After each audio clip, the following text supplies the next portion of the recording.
સાહેબ એ જે ખીચકોલીનો માળો તમે કહેતા એ અમને દેખાડો. આઝાદભાઈ આ મારું ઘર છે અને ખિસકોલીએ ઘરની અંદર માળો મૂક્યો છે અને એના બચ્ચાનું અહીંયા સેવન કરે છે. જો આ રીતે માળો બનાવ્યો છે દોસ્તો, તમે જુઓ. તો આ ઉપરથી આઝાદભાઈ ખબર પડે કે પરમાત્માએ કેટલો આપણી પ્રત્યેને પ્રેમ છે. પક્ષીને પણ એને ખબર છે કે હું આ ઘરની અંદર જો મારું બચ્ચાનું સેવન કરીશ તો એમને કોઈને ખલેલ નહીં પહોંચે, કારણ કે એ પ્રેમ બતાવે છે. આ પ્રેમ વસ્તુ અલગ છે અને પરમાત્મા એની અંદર જ રાજી રહે છે. બરાબર દોસ્તો, આ એમનો ઘરનો હોલ છે, આપ તમે જોઈ શકો છો.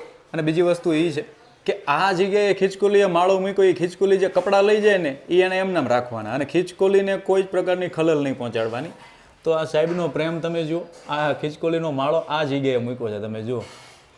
હવે એના બચ્ચા આવશે નાના નાના, એ આવજા આવજા કરતા હોય છે. એ કેવું રૂડું લાગશે.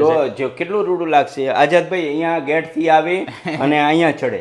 અહીંયા આવી રીતે ખિસકોલી ચડી અને અહીંથી ડાઈ મારી અહીંયા જતી રહે. પડદો તમારે આમ જ રાખવાનો. હા, પડદો આમ જ રાખવાનો. એના ખીચકોલી માટે એનો ધોરીમાર્ગ છે, રસ્તો છે. એ ખીચકોલી માટે થઈને પડદો આમ નામ રાખવાનો. હા. વાહ દોસ્તો, પક્ષી પ્રત્યેનો આ એમનો અપાર પ્રેમ છે, પ્રકૃતિ પ્રત્યેનું આ એમનું સમર્પણ છે. તો જયંતિભાઈ દેગામા સાહેબને આપણે ખૂબ ખૂબ એમ કહેવાય કે પ્રેમ આપીએ છીએ.